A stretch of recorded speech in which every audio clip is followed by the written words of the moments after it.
ಎಲ್ಲಿದೆ ಎಲುಬು? ಭೂಮಿಯ ಒಳಗಿದೆ, ಹುಡುಕಿ ಅಂತಿದ್ದಾನೆ. ತೋರಿಸೋ ಜಾಗದಲ್ಲಿ ಮಾತ್ರ ಏನೂ ಸಿಗ್ತಾ ಇಲ್ಲ. ಧರ್ಮಸ್ಥಳದಲ್ಲಿ ಆಪರೇಷನ್ ತಲೆಬುರುಡೆ ಪ್ರಕರಣಕ್ಕೆ ಈಗ ಟ್ವಿಸ್ಟ್ ಅಂತೆ. ಅಸ್ಥಿಪಂಜರ ಶೋಧ ಪ್ರಕರಣಕ್ಕೆ ಮತ್ತಿಬ್ಬರು ಎಂಟ್ರಿ ಆಗಿದ್ದಾರೆ. ಓಹೋ, ಅನಾಮಿಕ ಹೆಣ ಹೂತಿದ್ದನ್ನ ನೋಡಿದ್ದಾಗಿ ಮತ್ತಿಬ್ಬರಿಂದ ದೂರು. 6 ಜನ ಬಂದಿದ್ರು, ಈಗ ಮತ್ತಿಬ್ಬರು 8 ಆಯ್ತು. ಇಲ್ಲಿಗೆ SIT ಅಧಿಕಾರಿಗಳಿಗೆ ದೂರು ಕೊಟ್ಟಿದ್ದಾರಂತೆ. SITಗೆ ದೂರು ಬಳಿಕ ಧರ್ಮಸ್ಥಳ ಠಾಣೆಗೂ ಕೂಡ ದೂರು ದಾಖಲು ಮಾಡಿದ್ದಾರೆ. ಧರ್ಮಸ್ಥಳದಲ್ಲಿ ಆಪರೇಷನ್ ತಲೆಬುರುಡೆ ಪ್ರಕರಣಕ್ಕೆ ಈಗ ಮತ್ತೊಂದು ಟ್ವಿಸ್ಟ್ ಅಂತ.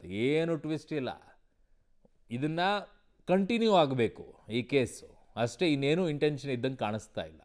ಅಂತಹ ನಿಜವಾಗಿಯೂ ಕೂಡ ಹೂತಿಟ್ಟಿದ್ದೇ ಆಗಿದ್ದಿದ್ರೆ ಇಲ್ಲಿಯವರೆಗೂ ಹುಡುಕಿರುವಂಥ 15 ಜಾಗಗಳಲ್ಲಿ ಒಂದಾದರೂ ಎಲ್ಲಾದರೂ ಕರೆಕ್ಟಾಗಿ ಸಿಗಬೇಕಾಗಿದ್ದು. ಬಟ್ ಇದಂಗೆ ಆದಂಗೆ ಕಾಣಿಸ್ತಾ ಇಲ್ಲ. ನನ್ನ ಸಹೋದ್ಯೋಗಿ ದೀಪಕ್ ಜೈನ್ ನನ್ನ ಸಂಪರ್ಕದಲ್ಲಿದ್ದಾರೆ. ಓಕೆ, ಅದಕ್ಕಿಂತಲೂ ಮುಂಚೆ ಒಂದು ಬ್ರೇಕಿಂಗ್ ನ್ಯೂಸ್ ಬರ್ತಾ ಇದೆ, ನೋಡೋಣ. ಸೊ ತಲೆಬುರುಡೆ ರಹಸ್ಯದಲ್ಲಿ ಒಂದಿಷ್ಟು ಬೆಳವಣಿಗೆ ಇದೆ. ದೂರುದಾರ ವ್ಯಕ್ತಿಯನ್ನು ನಾವು ಗುರುತಿಸುತ್ತೇವೆ ಅಂತ ಹೇಳ್ತಾ ಇದ್ದಾರೆ. ರಹಸ್ಯವಾಗಿ ಶವಗಳನ್ನು ಹೂತು ಹಾಕಿರೋದನ್ನು ನೋಡಿದ್ದೇವೆ ಅಂತ ಹೇಳಿ ಧರ್ಮಸ್ಥಳದ ವಿವಿಧೆಡೆ ಶವಗಳನ್ನು ಹೂತು ಹಾಕಿದ್ದಾನೆ. ತನಿಖಾ ತಂಡಕ್ಕೆ ನಾವು ಸಹಕಾರ ನೀಡಲು ತೀರ್ಮಾನಿಸಿದ್ದೇವೆ ಅಂತಿದ್ದಾರೆ. ದೂರಿನಲ್ಲಿ SITಗೆ 2 ಸಾಕ್ಷಿದಾರರು ಬಂದಿದ್ದಾರೆ. ಈ ಥರ ಬಂದರೆ ಆಗೋದಿಲ್ಲ. ಯಾಕೆ ಅಂತಂದರೆ ಈಗ ದ ಮಾಸ್ಕ್ ಮ್ಯಾನ್ ಅನಾಮಿಕ ಏನಿದ್ದಾನೆ, ಆ ವ್ಯಕ್ತಿ ನ್ಯಾಯಾಧೀಶರ ಮುಂದೆ ಕೊಟ್ಟಂಥ ಸ್ಟೇಟ್ಮೆಂಟ್ ಮೇಲೆ SIT ರಚನೆಯನ್ನು ಮಾಡಿ ತನಿಖೆಯನ್ನು ಮಾಡಿಸಲಾಗ್ತಾ ಇದೆ. ಈಗ ಹೊಸಬರು ನಾನು ಹುಡ್ಕೊಂಡು ಬರ್ತೀನಿ ಅಂತಂದರೆ ಅದಕ್ಕೆ ಕನ್ಸಿಡರ್ ಮಾಡೋಕ್ಕಾಗಲ್ಲ ಈಗ ಸದ್ಯಕ್ಕೆ. ಯಾಕೆ ಅಂತಂದರೆ ಅನಾಮಿಕ ತಾನು ಕೊಟ್ಟಂಥ ದೂರಿನಲ್ಲಿ ಹೇಳಿರೋದು ನಾನು ಒಬ್ಬನೇ ಅಂತ ಹೇಳಿ. ಅವ್ರು ಎಲ್ಲಿಂದ ಬಂದರು? ಮುಂಚೆ 6 ಜನ ಬಂದಿದ್ರು. ಅವ್ರು ಯಾರು? ಇನ್ನಿಬ್ಬರು 8 ಜನ. ಅಂದರೆ ಇನ್ನೂ ಎಷ್ಟು ಜನ ಇದ್ದಾರೆ ನೋಡಿದವರು? ಹಂಗಿದ್ರೆ ಬಹಿರಂಗವಾಗೇ ಇರುತ್ತೆ ಇದು. ಅವನೊಬ್ಬನೇ ಮುಚ್ಚುಮರೆ ಹೆಂಗೆ ಮಾಡೋಕ್ಕಾಗುತ್ತೆ ಇದನ್ನು? ನನ್ನ ಸಹೋದ್ಯೋಗಿ ದೀಪಕ್ ಜೈನ್ ನನ್ನ ಸಂಪರ್ಕಕ್ಕೆ ಸಿಗ್ತಾ ಇದ್ದಾರೆ. ದೀಪಕ್, ಭಾಳ ಇಂಟ್ರೆಸ್ಟಿಂಗ್ ಆಗ್ತಾ ಇದೆ ರೀ. ಯಾರೋ ವೆಲ್ ಪ್ಲ್ಯಾನ್ ಕರೆಕ್ಟಾಗಿದೆ, ಸಿಸ್ಟಮೆಟಿಕ್ ಆಗಿ. ಇವ್ರು ಎಂಟ್ರಿ ಕೊಡಬೇಕು, ಇವರಾದ ನಂತರ ಇವ್ರು ಎಂಟ್ರಿ ಕೊಡಬೇಕು, ಇವರಾದ ನಂತರ ಇವ್ರು ಎಂಟ್ರಿ ಕೊಡಬೇಕು. The story continues. Part 1, part 2, part 3, ಇಲ್ಲ ಚಾಪ್ಟರ್ 1, ಚಾಪ್ಟರ್ 2, ಚಾಪ್ಟರ್ 3 ಫಿಲ್ಮ್ಗಳು ಬರ್ತಾವಲ್ಲ, ಆ ಥರ ಶೋ ಕಾಣಿಸ್ತಾ ಇದೆ ಇದು. 6 ಜನ ಬಂದರು, ಅವರೆಲ್ಲೋದ್ರೂ ಗೊತ್ತಾಗಲಿಲ್ಲ. ಇನ್ನಿಬ್ಬರು ಬಂದರು, ಇವ್ರು ಯಾರು ಏನು ಕತೆ ಗೊತ್ತಾಗ್ತಿಲ್ಲ. ಏನು ಹೊಸ ಸ್ಟೋರಿ ಹೇಳ್ತಾ ಇದ್ರು. ಹಂಗಿದ್ದಾಗ ಆ ಅನಾಮಿಕದ ಮಾಸ್ಕ್ ಮ್ಯಾನ್ ನ್ಯಾಯಾಧೀಶರ ಮುಂದೆ ಹೇಳಿದ್ದು ನಾನೊಬ್ಬನಿಗೆ ಫೋನ್ ಮಾಡಿ ಹೇಳ್ತಾ ಇದ್ರು, ನಾನೊಬ್ಬನೇ ಹೋಗಿ ಶವ ಹೂತು ಬರ್ತಿದ್ದೆ ಅಂತ ಹೇಳಿ. ಇವರೆಲ್ಲಿಂದ ಬಂದರು ಇವರೆಲ್ಲ? ಹೊಸ ಎಂಟ್ರಿ ಇದು ಅರುಣ್ ಬಡಿಗೇರ್. ಆ ಒಂದು ಪತ್ರವನ್ನು ನೋಡಿದರೆ ಬಹಳ ಕುತೂಹಲ ಇದೆ. ನಾವು ದೃಶ್ಯ ಮಾಧ್ಯಮಗಳನ್ನು ಕಳೆದ 2-3 ದಿವಸಗಳಿಂದ ಸರಿಯಾಗಿ ಅಬ್ಸರ್ವ್ ಮಾಡಿದ್ವಿ. ಆ ದೃಶ್ಯ ಮಾಧ್ಯಮದಲ್ಲಿ ಆ ಮುಸುಕುದಾರಿ ವ್ಯಕ್ತಿ ಮುಸುಕು ಹಾಕೊಂಡು ಹೋಗ್ತಾ ಇದ್ರು ಕೂಡ ಆತ ಯಾರು ಅಂತೇಳಿ ನಾವು ಗುರುತಿಸಿದ್ದೇವೆ ಅನ್ನುವಂತಹ ಒಂದು ಪತ್ರವನ್ನ SIT ಕಚೇರಿಗೆ ತಲುಪಿಸಿರುವಂಥದ್ದು.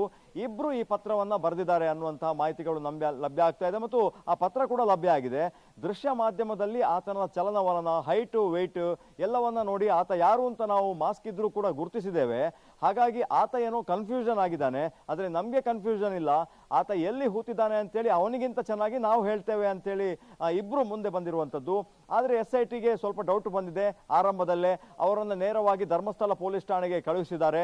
ಈಗ ನಾವು ಈ ಮುಸುಕುದಾರಿಯ ಎನ್ಕ್ವೈರಿಯಲ್ಲಿ ಮುಂದುವರೆದಿದ್ದೇವೆ. ನಿಮ್ಗೆ ಏನಾದರೂ ಡೌಟ್ ಇದ್ರೆ, ಆ ವ್ಯಕ್ತಿ ಯಾರು ಅಂತ ಗೊತ್ತಿದ್ರೆ ಧರ್ಮಸ್ಥಳ ಪೊಲೀಸ್ ಠಾಣೆಗೆ ದೂರು ಕೊಡಿ ಅನ್ನುವಂಥ ಹಿನ್ನೆಲೆಯಲ್ಲಿ ಆ ಒಂದು ಪ್ರಕರಣಕ್ಕೆ ಬಂದಂತಹ 2 ಜನರನ್ನು ಕೂಡ ಧರ್ಮಸ್ಥಳದ ಅಂದರೆ ದಕ್ಷಿಣ ಕನ್ನಡ ಜಿಲ್ಲಾ ಪೊಲೀಸ್ ಠಾಣಾ, ಜಿಲ್ಲೆಗೆ ಸಂಬಂಧಿಸಿದಂತಹ ಧರ್ಮಸ್ಥಳ ಪೊಲೀಸ್ ಠಾಣಾ ವ್ಯಾಪ್ತಿಗೆ ಇದನ್ನ ವರ್ಗಾವಣೆ ಮಾಡಿದ್ದಾರೆ. ಮತ್ತೊಂದು ಹಿಂಬರವನ್ನ ಕೂಡ ಕೊಟ್ಟಿರುವಂಥದ್ದು.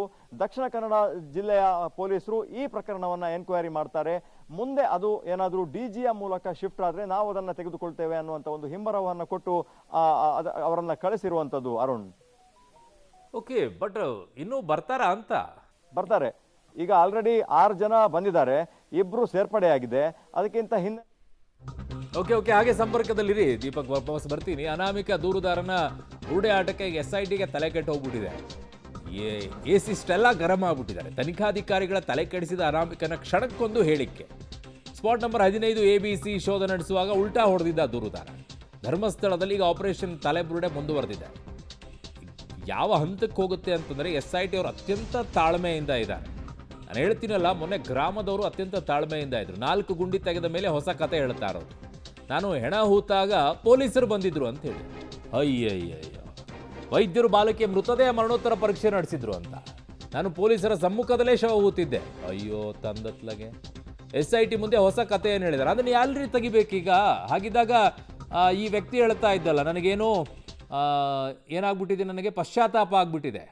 ಯಾವ ಪಶ್ಚಾತ್ತಾಪ? ವೈದ್ಯರು ಅದನ್ನು ಮರಣೋತ್ತರ ಪರೀಕ್ಷೆ ಮಾಡಿದ ನಂತರ ಪೊಲೀಸರ ಸಮ್ಮುಖದಲ್ಲಿ ಹೆಣವನ್ನು ಹೂತಿದ ನಂತರ ಅದ್ಯಾವ ಪಶ್ಚಾತ್ತಾಪ ಅಲ್ಲಿ?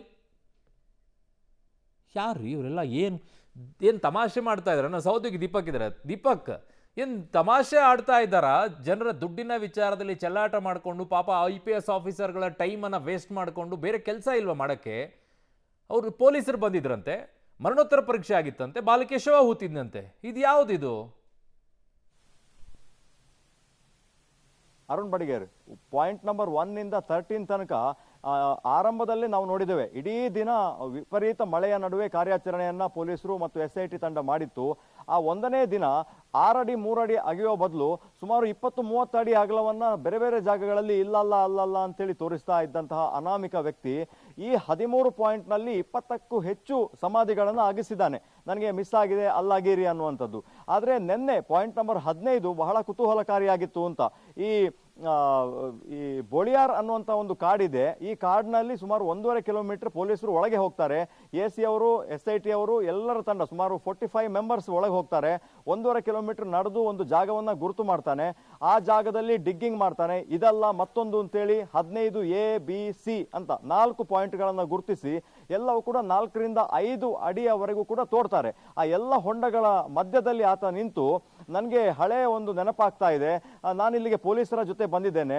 ಒಂದು UDRಗೆ ಸಂಬಂಧಪಟ್ಟ ಹಾಗೆ ಇಲ್ಲೊಂದು ಪೋಸ್ಟ್ ಮಾರ್ಟಮ್ ಮಾಡಿದ್ದಾರೆ. ವೈದ್ಯರು ಕೂಡ ಬಂದು ಪೋಸ್ಟ್ ಮಾರ್ಟಮ್ ಮಾಡಿದ್ದಾರೆ. ಪೊಲೀಸರು ಬಂದು ಇಲ್ಲಿ ಮಹಜರು ಪ್ರಕ್ರಿಯೆಯನ್ನ ಮಾಡಿದ್ದಾರೆ. ಆ ನಂತರ ನಾವು ಶವವನ್ನು ಹೂತೆವು ಅನ್ನುವಂಥ ಒಂದು ಹಳೆಯ ಕಥೆಯನ್ನ ಆತ ಓಪನ್ ಮಾಡ್ತಾನೆ.